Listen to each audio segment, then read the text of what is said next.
For a long time, ever since I was a child, I have wanted to open a vintage style place where people could come in, sit down, have a conversation, drink something nice, have a good cigar. You walk into the saloon just like Wyatt Earp and Tombstone.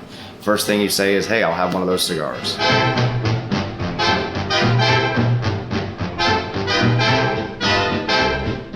From the get-go, I have been a fan most of my life of old London gentlemen's clubs. Not how the modern connotation of that word's, twisted over the ages, but a traditional place, a billiard hall, coffered wood ceilings, pressed tin, mahogany everywhere. There's brass accents on everything. I've always loved that aesthetic from the 1890s all the way to the 1920s. When it came time to what does this look like, I knew that was the aesthetic I was going to go with in here. During the initial design, knowing that there was going to be a bar and lounge in this location, I knew the seating area in this place would not be worthwhile for the cost of liquor. However, I knew this town needed something new like this in it.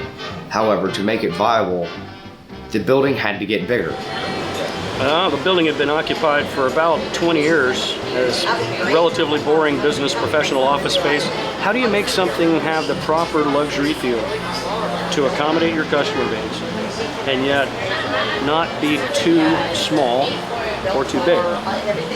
And that was an ergonomic design dance that David and I went through many times. Something as simple as, hey, take 10 inches off of the bar and that might make this walkway a little bit broader. But then again, you lose a bar stool. And it was very, very tight design. It was almost like marine design in that we have the hull of the boat, we can't change it. How can we maximize what's inside this little boat? There's not really a way for you to take a historic landmark structure, a contributing factor to downtown. You can't particularly make it bigger as far as horizontally or laterally. You have to go vertically. And it was an engineering nightmare, but it was a challenge that myself and my carpenters and my wonderful general contractor, Mozart Construction, we all came together, put our heads together, and figured out how to do it. And it was the first of its kind in Plant City's history. We suspended a deck over the original roof that still sits on this building. It is completely covered up there by a metal ceiling with an awning band around it. There's full rails all around it. There's seating for plenty on Plant City's first rooftop patio.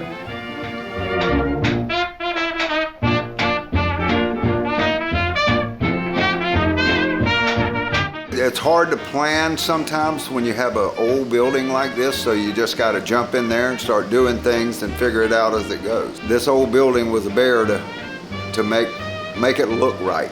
Nothing square, nothing level, nothing flat, so it was a challenge. From the plush leather seating to the solid mahogany and Spanish cedar bar that we epoxy poured 4 different times to truly get it that glass sheen. The choice to go away from the original idea of how we would suspend the cabinet to what is now the handmade cherry wood spiraled spindles that hold up that large mahogany cabinet, to even seeing the spiral staircase in the corner and the playful judge's jailhouse that is underneath it. But then my personal favorite thing in Bruton's, just from the smell, from its petiteness, to the fact that it was 100% custom made by myself and my 2 carpenters, with many different hours of scratching our head as to the logistics and to the material counts, would be the humidor, the judge's chambers. That room, 100% raw Spanish cedar and red mahogany, 36 private lockers, almost 152 facings in there. It is a beautiful room. We have the phrase here that our humidor, petite though she may be, she is robust. But I take pride in my humidor because even though it might be petite, I work with several different manufacturers to make sure I have good product directly from the manufacturer to my store. I personally oversee the care of the humidor to make sure the humidity is good, the temperature in there is constant, there is no large fluctuations behind it. I check and inspect almost every cigar that's in there, and I can assure anyone who comes to this store, you will find something in my humidor that you will enjoy. Around the February, March part of construction, we had finished gutting the building, we had begun to stain and to treat all of the wood that would be used in the sidebar, and we know it's going to be a Winston Churchill's library. We know it's going to be an old world Victorian style lounge. But what do we name this place? Captain Gil Gott from the Plant City Photo Archives mentioned to me in passing one day, hey, have you ever thought about Judge Bruton? But Judge Bruton was Plant City's own Winston Churchill.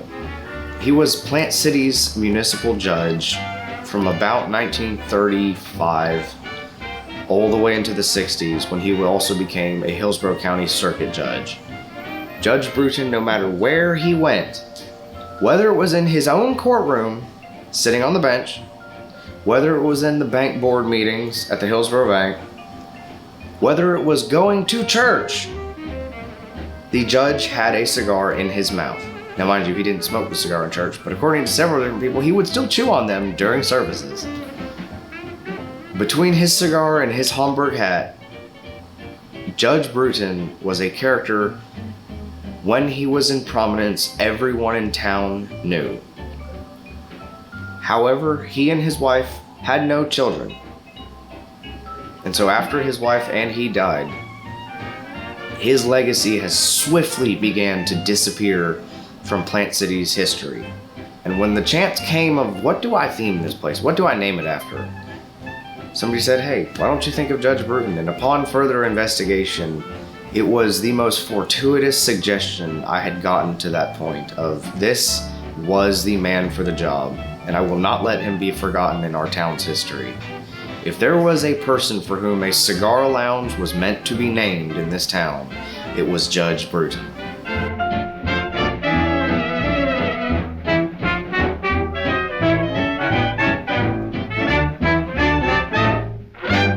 The main players for Bruton Cigar Shop were myself, my father as a primary investor to help coagulate this vision, two carpenters that I've worked with since I was in middle school, Jack Moore and Brennan Tilley, and then also Leroyce and Debbie Keene of Mozart Construction, who offered their engineering, their general contractor's licensing to help actually make this official and to get all of our permits and to get everything approved by the city.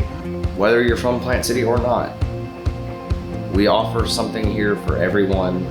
And I think truly in the next few years, Bruton's will come into its own in that regard of, this is one of the places to be in Plant City. Well, everyone, thank you for all coming out today. This has been a dream long in the progress of coming to fruition. My family's been working in this town for quite a long time. And as now coming of age, it was my turn to give something back to this town. Like anybody else in Plant City, we love our history here, and Judge Bruton was the only person who could truly fit a place like this. Giving him honor, everything we wanted to give back was of the quality of the man he was. Thank you for being out here. Please enjoy every bit of what we wanted to give to this town.